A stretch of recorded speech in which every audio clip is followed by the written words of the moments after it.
For years, my birthday was too expensive to celebrate while my sister got parties with live bands. This year, I didn't complain. I just quietly flew first class to Tokyo. When I posted the view from my penthouse, they lost it. My name is Deborah, and I'm the older daughter in what everyone always called such a lovely family. My parents, David and Linda, and my younger sister Emma, always seemed picture perfect from the outside. We lived in a nice suburban house, took family vacations, and my parents were involved in the community. But if you look closer, you'd see the truth that I lived with every single day. Emma was the golden child, and I was just the practice round. The birthday situation started when I turned 10, and Emma turned 6. That year, my parents threw Emma this elaborate princess party complete with a bouncy castle, professional face painting, and a magician. When my birthday came around 4 months later, I got a homemade cake and a gift card to Target. When I asked why Emma's party was so much bigger, my mother gave me the line that would haunt me for the next 16 years. "Sweetheart, we just can't afford to do expensive parties all the time. You understand, right?" I was 8. I didn't understand, but I nodded anyway because that's what good girls do. The pattern continued year after year, and the excuses got more creative. Emma's parties got bigger while mine got smaller. When she turned 10, they rented out the entire roller skating rink and hired a DJ. For my 12th birthday, we went to Applebee's with just the family. When I asked about having friends over, Dad said, "Deborah, money's tight right now, maybe next year." But somehow money was never tight when it came to Emma. By the time Emma was in high school, her birthday parties were legendary. I'm talking hired photographers, live bands, themed decorations that took days to set up, and guest lists that included half the school. For her 16th birthday, they threw her a Sweet 16 that cost more than most people's cars. There was a red carpet, professional DJ, custom dress, and a highlight reel plate on screens throughout the venue. My 18th birthday, dinner at Olive Garden, and a cake from the grocery store bakery. When I asked if I could have a party too, Mom sighed and said, "Deborah, you're more mature than Emma. You don't need all that flashy stuff to feel special." I was starting to see the pattern, but I still held out hope that maybe, just maybe, they'd come through for me eventually. They never did. College came, and while Emma got her full tuition paid for plus a generous monthly allowance, I worked 3 part-time jobs and took out student loans. When I graduated some LA with a degree in computer science, they took us to dinner at the same Olive Garden. When Emma graduated 3 years later with a C average, they threw her a graduation party that rivaled most weddings. The final straw came last year on my 25th birthday. I had just gotten promoted to senior software engineer at a major tech company, making more money than I'd ever dreamed of. I was finally financially stable and thought maybe, just maybe, my parents might want to celebrate this milestone with me. I hinted for weeks about wanting to do something special. I even offered to pay for it myself if they just organized something. But when the day came, I got the usual dinner at a chain restaurant and a half-hearted happy birthday sung by a teenage server who clearly didn't want to be there. Meanwhile, Emma was already planning her 23rd birthday party for the following month. The theme was Emma through the ages, and they were creating displays for each year of her life. They hired a party planner, a catering company, and yes, another live band. The budget was more than my yearly rent. That night, lying in my childhood bedroom after my pathetic birthday dinner, I made a decision. I was done begging for scraps of attention. I was done pretending it didn't hurt, and I was done explaining to my parents why I deserved the same treatment as my sister. But first, I did something I'd never done before. I went through Emma's social media and really looked at the documentation of our childhood inequality. Photo after photo of elaborate birthday celebrations, each one more extravagant than the last. Professional photographers capturing her blowing out candles on custom cakes that probably cost more than my car payment. Videos of her dancing with friends at parties that look like wedding receptions.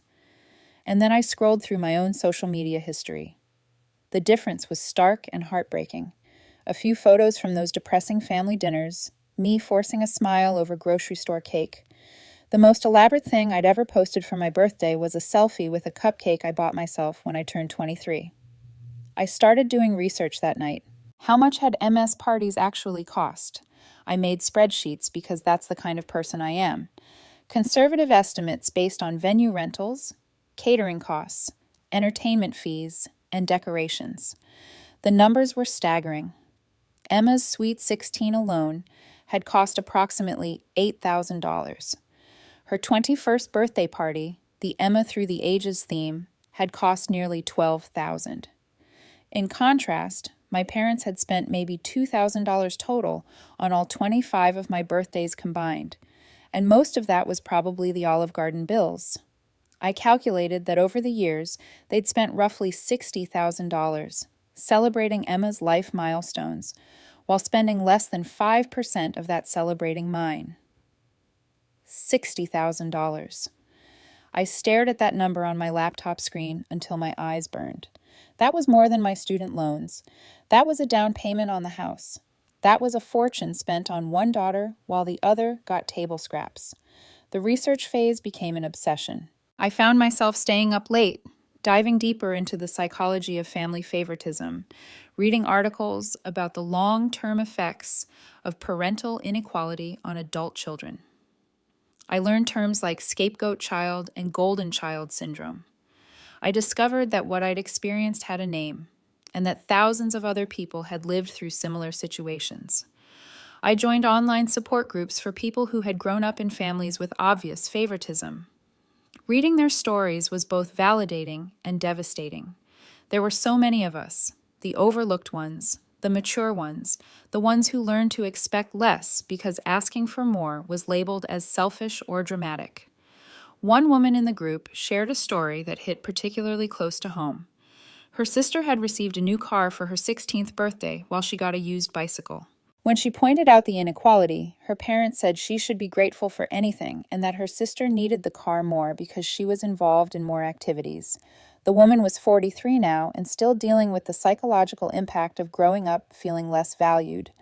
Another man wrote about how his brother's college graduation was celebrated with a big party and expensive gifts, while his own graduation went completely unacknowledged because his parents were too tired from planning his brother's celebration.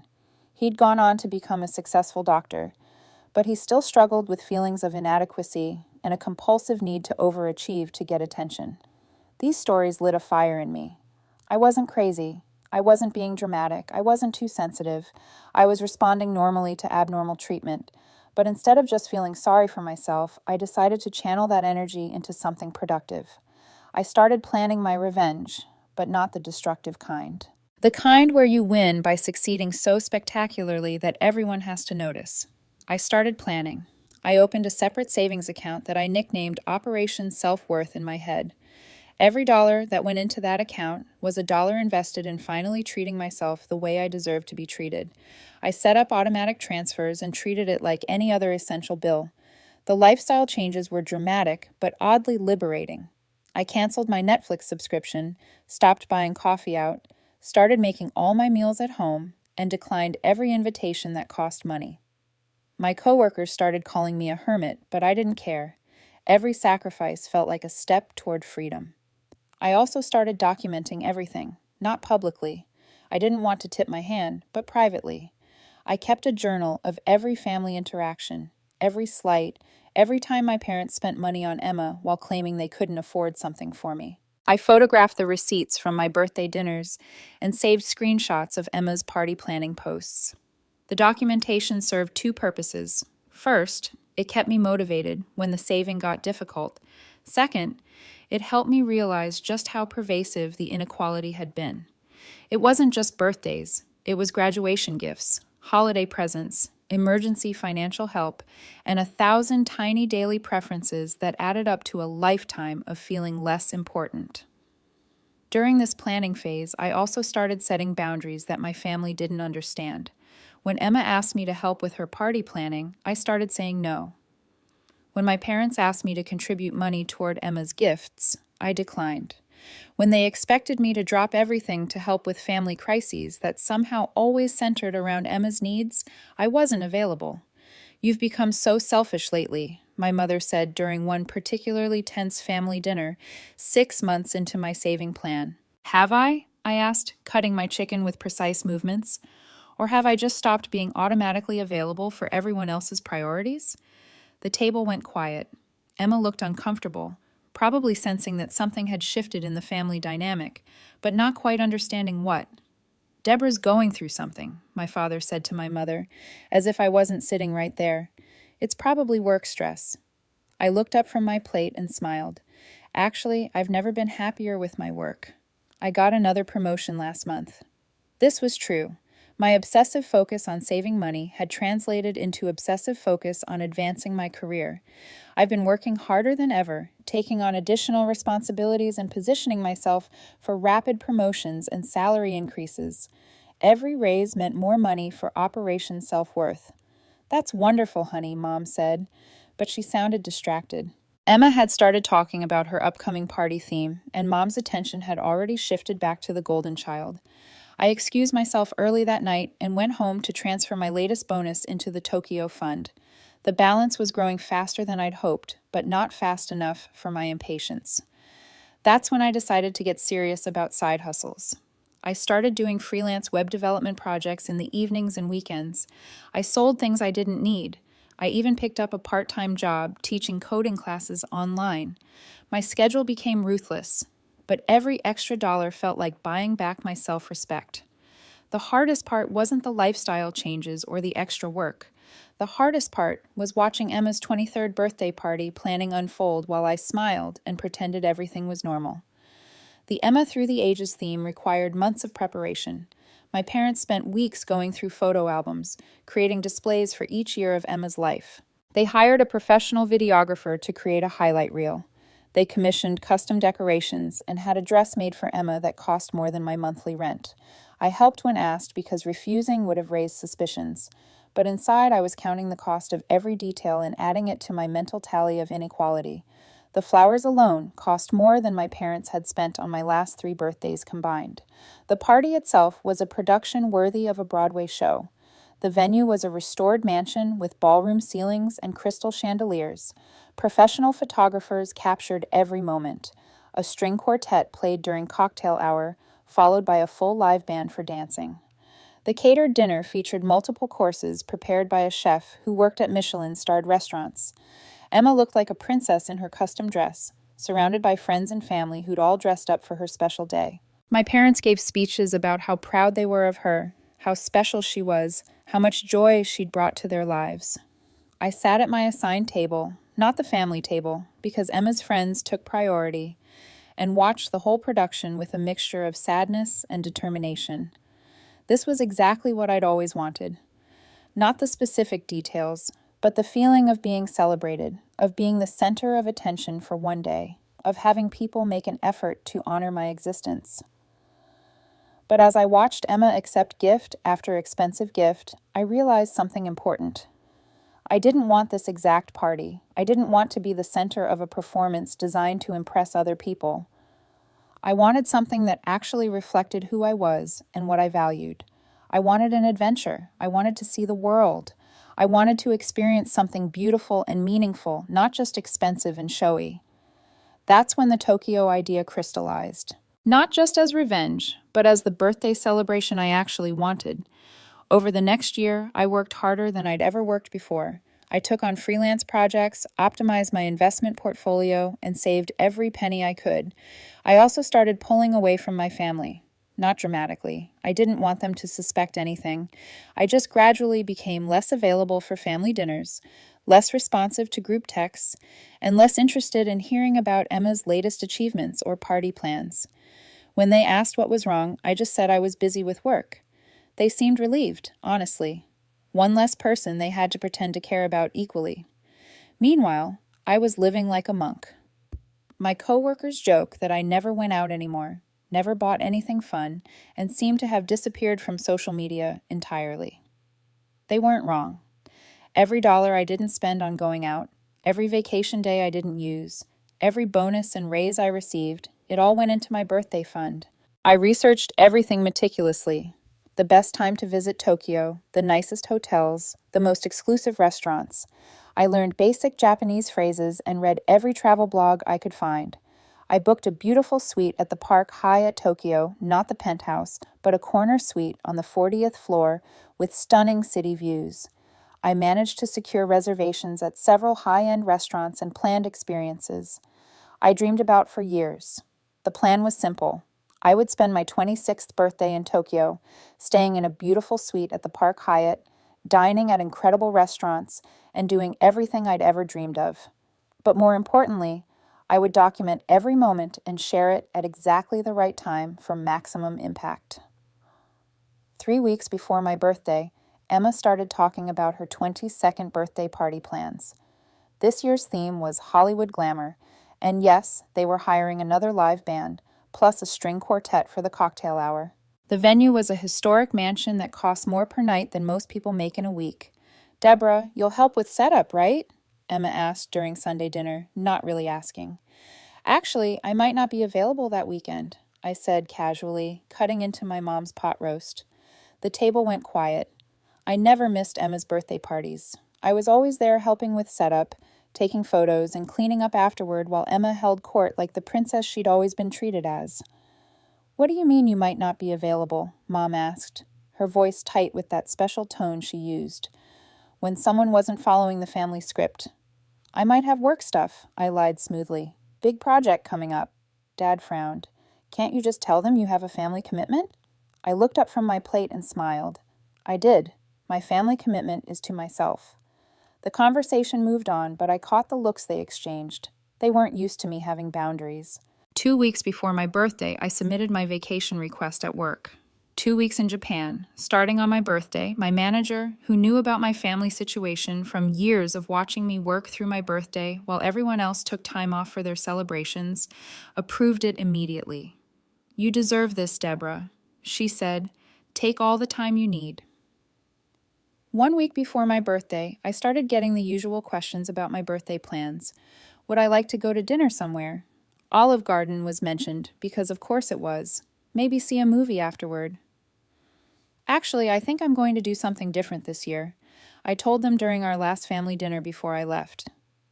"Different how?" Emma asked, looking up from her phone where she was probably planning more details for her upcoming extravaganza. "Just different," I said. "Nothing big." Mom looked relieved. "Good. You know how we feel about expensive celebrations." I smiled. "Oh, I do. I absolutely do." The night before I left, I packed my bags with more excitement than I'd felt in years. I bought an entire new wardrobe for the trip, designer clothes I'd never allowed myself to buy before, jewelry that cost more than my parents spent on my last 5 birthdays combined, and luggage that looked like it belonged in first class, because that's exactly where it was going. I left for the airport at 4 a.m., 3 hours before my family typically woke up.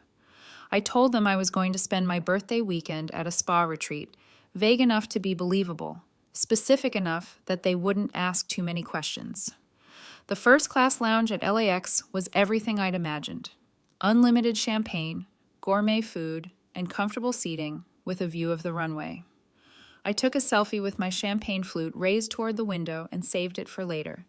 The flight to Tokyo was 13 hours of pure luxury. The first-class suite was like a private hotel room in the sky, complete with a bed that folded down from the wall and a personal flight attendant who remembered my name and drink preferences. I slept better on that plane than I had in months. I landed in Tokyo on my birthday morning, and the city welcomed me like I'd always belonged there. The transfer to the hotel was seamless, a private car that glided through the streets while I watched the city wake up outside my window. The Park Hyatt. Tokyo is everything you see in the movies and more. My suite was on the 40th floor, with floor-to-ceiling windows offering a spectacular view of the city, including Mount Fuji in the distance. The bathroom alone was bigger than my first apartment, with a soaking tub positioned perfectly to watch the sunset over Tokyo. I spent my actual birthday doing everything I dreamed of. I had breakfast in bed while watching the sunrise over the Imperial Palace. I got a massage at the hotel spa that cost more than my parents typically spent on my entire birthday celebration. I went shopping in Ginza and bought myself things I'd never allowed myself to want before. For lunch, I ate at Sushi Yoshiake, a 3 Michelin-starred restaurant that required months of advance planning to get a reservation. The omaka's meal was transcendent. Each piece of sushi a small work of art. I savored every bite and thought about all the birthday dinners at chain restaurants while Emma got catered affairs. That afternoon, I visited temples and gardens, took a private tour of the city, and experienced Tokyo in a way that most tourists never get to see. Every moment felt like a small act of rebellion against years of being told I didn't deserve nice things. But the real magic happened that evening. I had dinner reservations at Narasawa, a 2 Michelin-starred restaurant that's nearly impossible to get into. The meal was poetry on a plate. Each course told a story about Japan's seasons and landscapes. I ate alone, but I didn't feel lonely. I felt powerful. After dinner, I returned to my suite and stepped out onto the private balcony. The view was breathtaking. Tokyo sprawled out below me in every direction, millions of lights twinkling like earthbound stars. Mount Fuji was silhouetted against the darkening sky, and the city hummed with energy, even 40 floors below. I had never felt more alive. I took out my phone and carefully composed the photo. The view from the balcony with the Tokyo skyline spreading out infinitely in every direction. The city lights reflected off a glass of champagne in my hand. Don Perignon, because why not? In the corner of the frame, you could just see the edge of the sweets marble table with a bottle in my room service dinner remnants. I wrote a simple caption, 26 never felt so good, clinking glasses, emoji Namshar Tokyo views, Hanar birthday tree, Haj penthouse life, worth the wait. I posted it to Instagram at exactly 9:00 p.m., Tokyo time, which was 8 a.m., back home in California. Perfect timing for when my family would be having their morning coffee and checking their phones before work. Then I put my phone on silent and went to soak in that incredible bathtub. When I finally checked my phone 2 hours later, it had exploded. 47 missed calls, 156 text messages, 89 Instagram notifications. I poured myself another glass of champagne and started reading. Emma had called me 12 times and left increasingly frantic voicemails. Deborah, where are you? Call me back right now. Mom and Dad are freaking out. How could you afford this? Did you steal money? This is so selfish. We had no idea where you were. My parents' messages were a mix of confusion, anger, and something that looked suspiciously like panic. Mom, Deborah, please call us. We're very worried. Dad, where are you? How did you pay for this? Mom, this is very irresponsible. We need to talk. Dad, are you in some kind of trouble? Did someone give you money? Mom, Emma is very upset. Her party planning is ruined because everyone is asking about your trip. And there it was. Even when I was living my best life on the other side of the world, somehow I was still responsible for Emma's happiness. But the Instagram comments were where the real drama was unfolding. My extended family, family friends, and acquaintances from high school were all chiming in. Aunt Carol, wait, when did Deborah become rich? I thought she was the struggling one. Family friend Janet, is this the same Deborah who always had quiet birthdays? Good for her. High school classmate Mike, damn Deborah. This is a glow up. But the best comments were from people who knew my family well enough to read between the lines.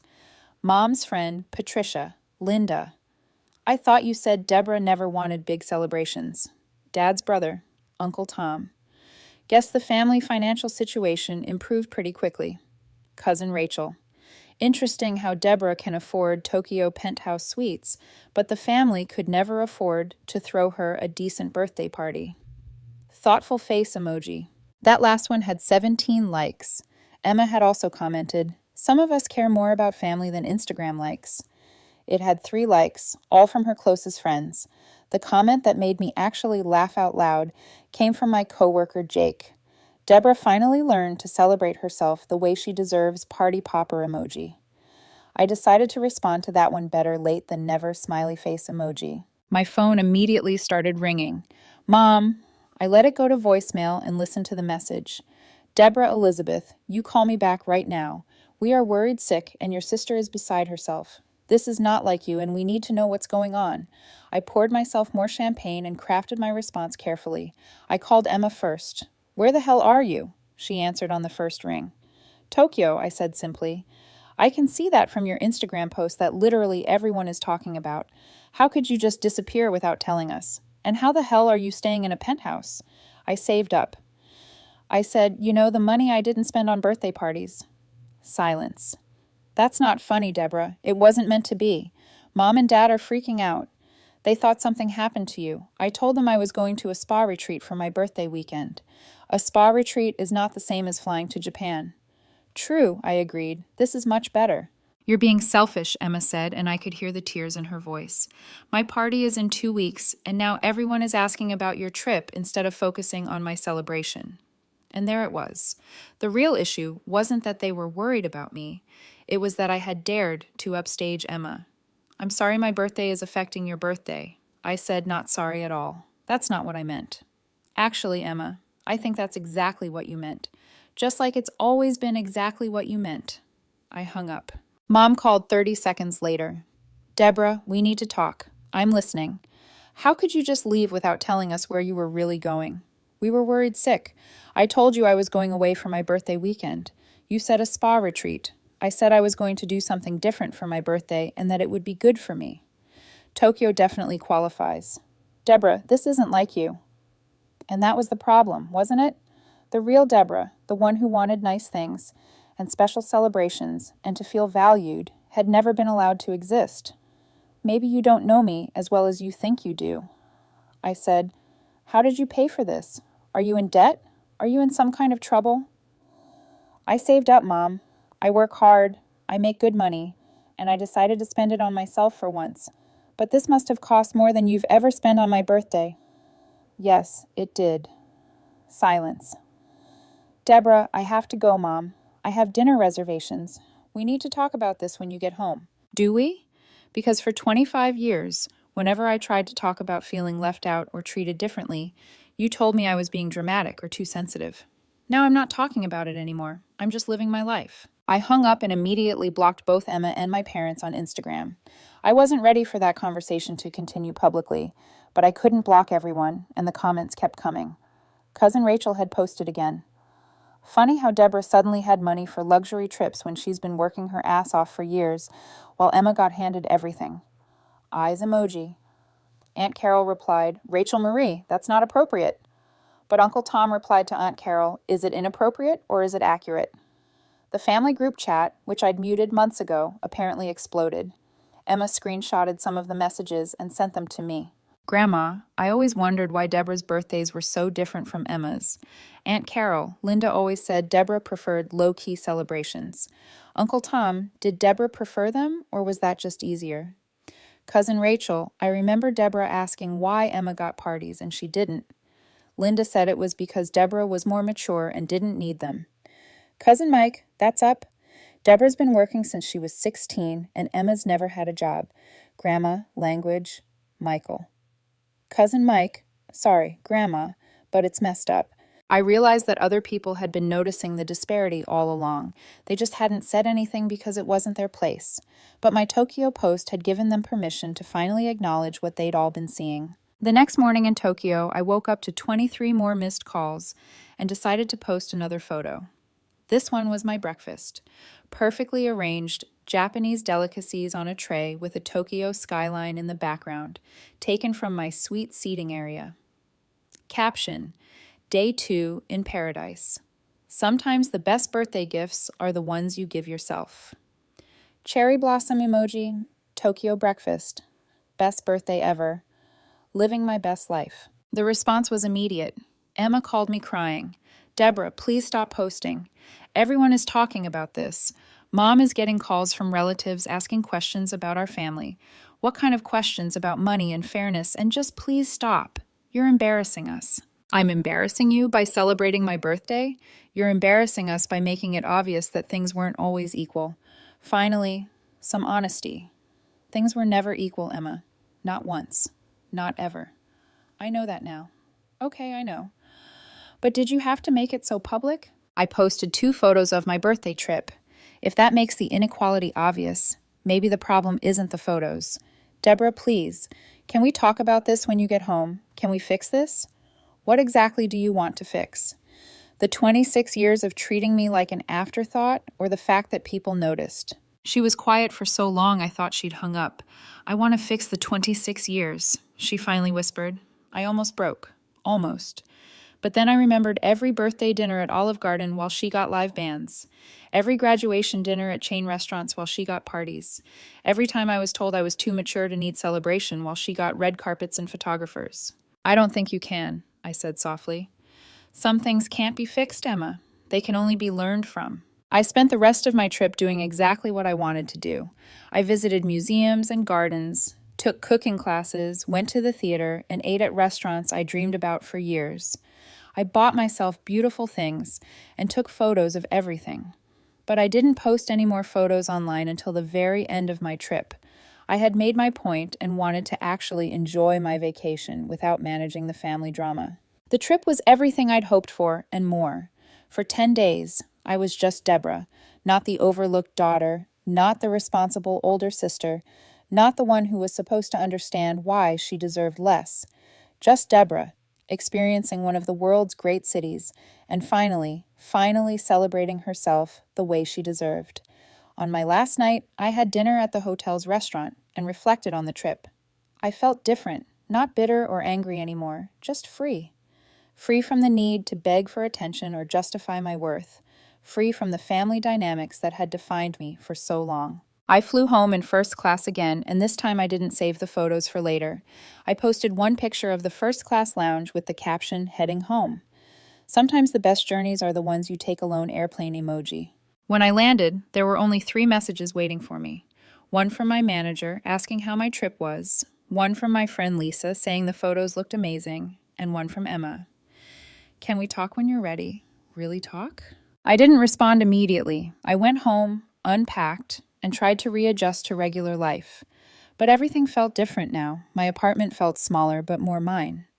My routine felt more intentional. I felt like I'd finally grown into myself. 3 days after I got back, Emma showed up at my door. She looked terrible, like she'd been crying for 2 weeks straight. "Can I come in?" I let her in and made tea while she sat at my kitchen table and cried. "I canceled my party," she said. Finally, I sat down across from her. "Why?"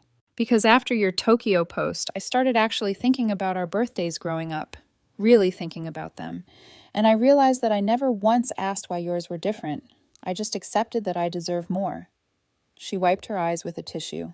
"Mom and Dad keep saying that you were always more mature, that you preferred low-key celebrations, that you never complained. But Deborah, you did complain. I remember you asking. I remember you crying after my 10th birthday party because you wanted friends to come to yours too. And I remember Mom and Dad telling you that you were being jealous and ungrateful." I nodded. I remembered that conversation too.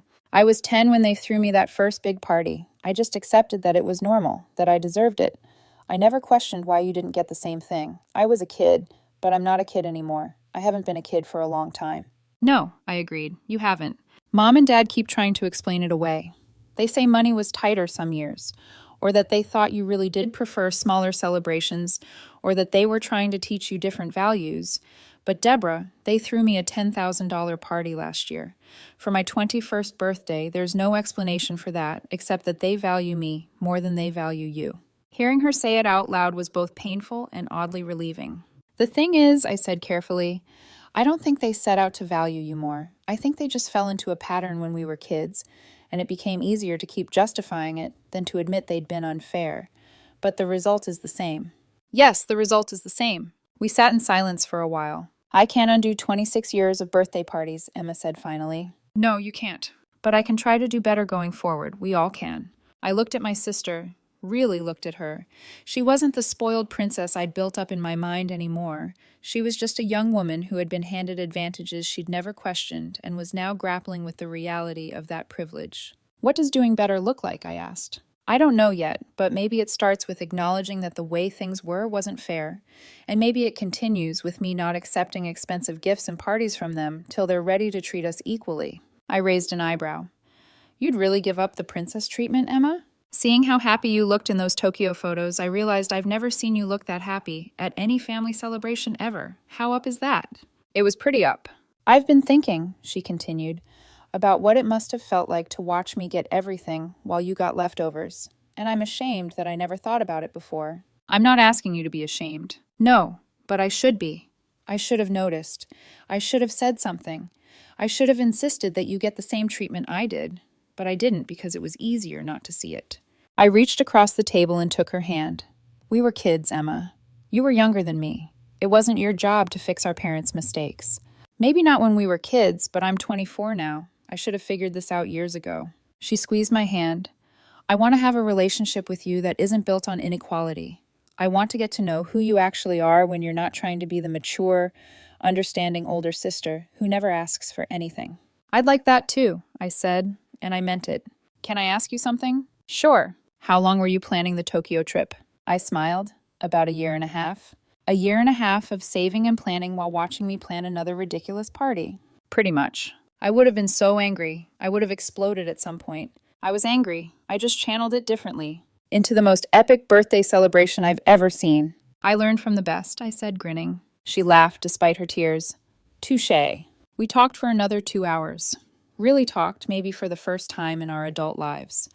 She told me about the pressure she felt to be the perfect daughter, the guilt she carried about always being the favorite, and the fear that she'd never accomplish anything on her own merit. I told her about the loneliness of always being overlooked, the exhaustion of pretending not to care, and the liberation of finally putting myself first. When she left, we hugged. A real hug, not the obligatory family hug we perfected over the years. Deborah. Yeah. I'm really glad you went to Tokyo. I'm glad you celebrated yourself the way you deserved. And I'm sorry it took your Instagram post for me to see what was right in front of me. I'm glad I went too. My parents took longer to come around. They called several times trying to get me to admit I'd been dramatic or attention-seeking. They suggested family therapy, which was rich considering they'd spent decades dismissing any suggestion that there was a problem. But Emma kept her word. When they tried to plan her 22nd birthday party, she told them she didn't want one unless they were prepared to throw me an equally elaborate 27th birthday party. But Deborah doesn't want big parties, Mom protested. Did you ask her? Emma replied. They hadn't, of course, so they asked me. I'd love a party, I said simply. I've always wanted a party. The conversation that followed was long and uncomfortable. There were tears, accusations, and a lot of defensive explanations about money and timing and what they thought I wanted. But eventually, slowly, they began to understand what they'd done. Not just the birthday parties, but the underlying message they'd sent for 26 years, that Emma was worth celebrating, and I was not. My 27th birthday party was beautiful. Nothing over the top. I didn't need to prove anything anymore. Just a nice dinner with friends and family, good music, and a cake that wasn't from the grocery store bakery. Emma gave a toast about growing up and learning to see beyond your own experiences. My parents apologized publicly for not celebrating me properly before. It was everything I'd wanted when I was 8 years old, and somehow that was enough. But honestly, the Tokyo trip was better, because the Tokyo trip wasn't about them finally giving me what I deserved. It was about me finally giving myself what I deserved. It was about learning that I didn't need their permission to celebrate my own life, to spend money on my own happiness, to take up space in my own story. The Instagram post that started this whole thing has over 300 likes now, and dozens of comments from people sharing their own stories about family inequality and the importance of advocating for yourself. It apparently inspired my cousin Rachel to finally demand equal treatment from her parents and my coworker Jake to book his own solo trip to celebrate his promotion. Sometimes the best revenge isn't planned. Sometimes it's just living your best life so loudly that people can't help but notice the contrast with how you were treated before. And sometimes the best gift you can give yourself isn't just a luxury trip. It's the permission to finally be as important in your own life as you've always been in everyone else's. I'm planning my next adventure now. Maybe Iceland, maybe New Zealand, maybe both. And this time, I might even tell my family where I'm going.